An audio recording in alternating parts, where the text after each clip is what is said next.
Selamat pagi, Assalamualaikum warahmatullahi wabarakatuh. Bersama saya Supartono sebagai pendamping lokal desa Kecamatan Wesulan, Kabupaten Lampung Selatan. Sobat-sobat desa sekalian, di sini saya akan sedikit berbagi tentang apa yang menjadi kebijakan dari pemerintah pusat tentang pengalokasian dana desa tahun anggaran 2022, yaitu mengenai ketahanan pangan dan hewani. Mungkin sedikit saya akan ulas di sini bersama kita nanti. Apa saja sih mungkin yang banyak desa atau teman-teman desa sekalian yang masih bingung tentang untuk apa saja sih dana 20% itu peruntukannya untuk menanggulangi ketahanan pangan. Baik, kita mulai saja, tak usah berlama-lama. Semoga dengan sedikit dibagi ini bisa bermanfaat atau memberikan pandangan lain, memberikan sedikit pencerahan kegiatan-kegiatan yang akan kita lakukan. Baik. Program perlindungan sosial berupa bantuan langsung tunai dengan desa dengan paling sedikit 40% sudah kita ketahui bersama sesuai dengan Perpres 104 tahun 2021 pasal 5 ayat 4. Program ketahanan pangan yang akan kita bahas ini paling sedikit 20%, karena kalau untuk BLT-DD sudah jelas di situ bahwasanya 40%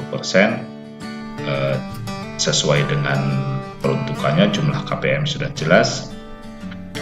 Dukungan pendanaan penanganan coronavirus 2019 COVID-19 8% seperti tahun-tahun lalu kita ketahui bersama, dan program sektor prioritas desa lain. Karena kita akan membahas kegiatan apa saja tentang ketahanan pangan dan hewani ini, makanya kita fokus dalam satu materi, yaitu ketahanan pangan dan hewani. Kita lanjut yaitu BLT paling sedikit 40%, PMK kriteria jelas, langsung saja karena ini pasti saya yakin rekan-rekan desa, sobat-sobat desa sekalian sudah mengerti, dan pokok bahasan kita adalah ketahanan pangan hewani. Lanjut saja yaitu ketahanan pangan yang merupakan program prioritas unggulan Kementerian Desa, diantaranya yaitu adalah melakukan penyesuaian kegiatan pangan dan hewani sesuai dengan karakteristik dan potensi desa. Ya, karakteristik dan potensi desa kita ketahui dulu, kita kaji dulu potensi apa yang bisa meningkatkan ketahanan pangan bagi masyarakat desa. Terus apa saja sih kegiatannya? Mari kita analisis bersama. Kebutuhan dasar utama manusia yang harus dipenuhi setiap saat, pakan, terutama itu pangan. Terus ketersediaan pangan, kemampuan seseorang untuk memproduksinya. Pertama pangan, terus kita ketahui produksi yang apa yang bisa kita produksi untuk mencukupi kebutuhan kita setiap saat. Ketersediaan pangan dan kemampuan seseorang untuk mengaksesnya itu tidak kalah penting. Dan yang keempat adalah ketersediaan pangan dan kemampuan seseorang untuk menyimpannya.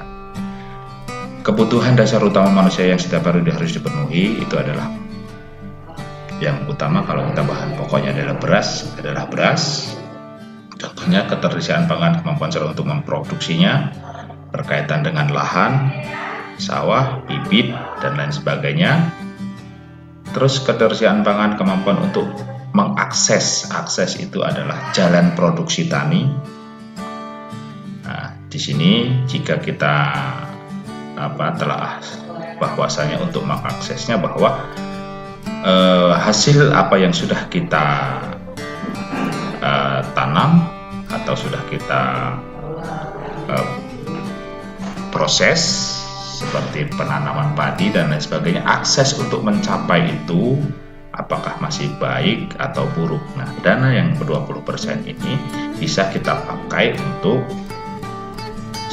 pembangunan saluran irigasi, pembangunan jalan produksi tani atau jalan usaha tani, akses adalah satu akses. Dan ketika itu semua sudah terpenuhi, jalan produksi sudah bagus, tidak ada kendala, ketersediaan pupuk itu tadi masuk di pengadaan bibit, kemampuan sel untuk memproduksinya, pupuk dan lain sebagainya. Dan yang keempat adalah ketersediaan pangan, kemampuan untuk menyimpannya. Jadi bisa juga buat untuk pembuatan lumbung padi. Berikutnya peningkatan ketahanan pangan, yaitu produksi, pemanfaatan. Ini salah satunya contoh kegiatan program ketahanan pangan, dari produksi, pemanfaatan pekarangan, bantuan pangan, dan cadangan pangan. Terus berikutnya kegiatan berikutnya yaitu akses pangan, yaitu yang seperti saya bilang tadi, aksesnya adalah perbaikan saluran irigasi, pembangunan jalan usaha tani, infrastruktur pedesaan. Itu salah satu yang menunjang ketahanan pangan, seperti yang kita uraikan di depan tadi. Berikutnya adalah penyerapan pangan. Kita uraikan tadi yaitu pembuatan lumbung pangan, lumbung padi. Kalau dulu di desa-desa cukup banyak namanya lumbung. Di situ di masa paceklik atau masa tanam, karena belum ada itu, biasanya petani untuk mencukupi kebutuhan makan sehari-hari dia akan mengambil dari lumbung penyimpanan itu, dan ketika nanti panen dia akan mengembalikannya lagi. Seperti itu. Kecukupan air bersih dan sanitasi. Ini juga bisa kita buatkan sumur bor air bersih untuk desa, contoh satu kegiatannya. Terus gizi balita, dalam hari ini penyerapan ketahanan pangan 20% itu satu, yang pertama adalah bisa untuk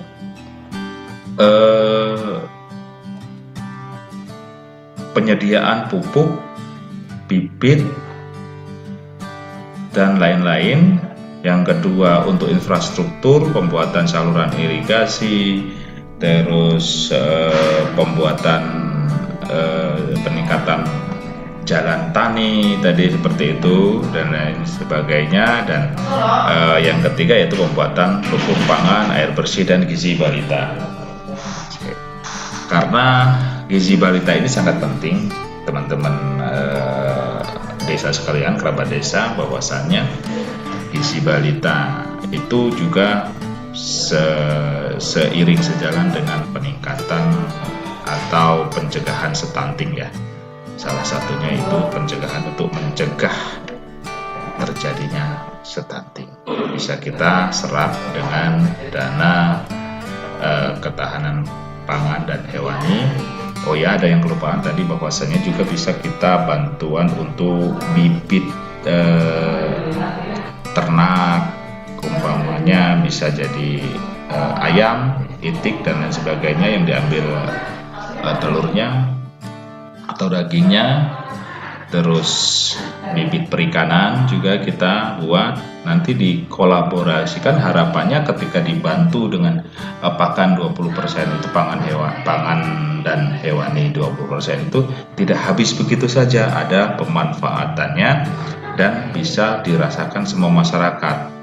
Kalau ada untung atau kelebihan, itu nanti bisa menjadikan pendapatan asli desa yang dikelola melalui BUMDes. Selanjutnya yaitu kesimpulan pada kali ini adalah yaitu satu, lahan, tanah air, saluran air, kolam, bak ember, kandang, dan lain-lain seperti yang saya jelaskan tadi.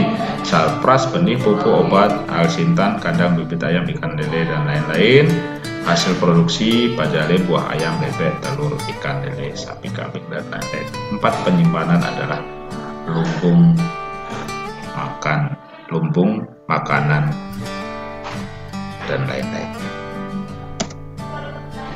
Status gizi manusia sehat, stunting. Nah, ini tadi termasuk implementasi dari kegiatan yang saya jelaskan tadi di muka, bahwasanya menunjang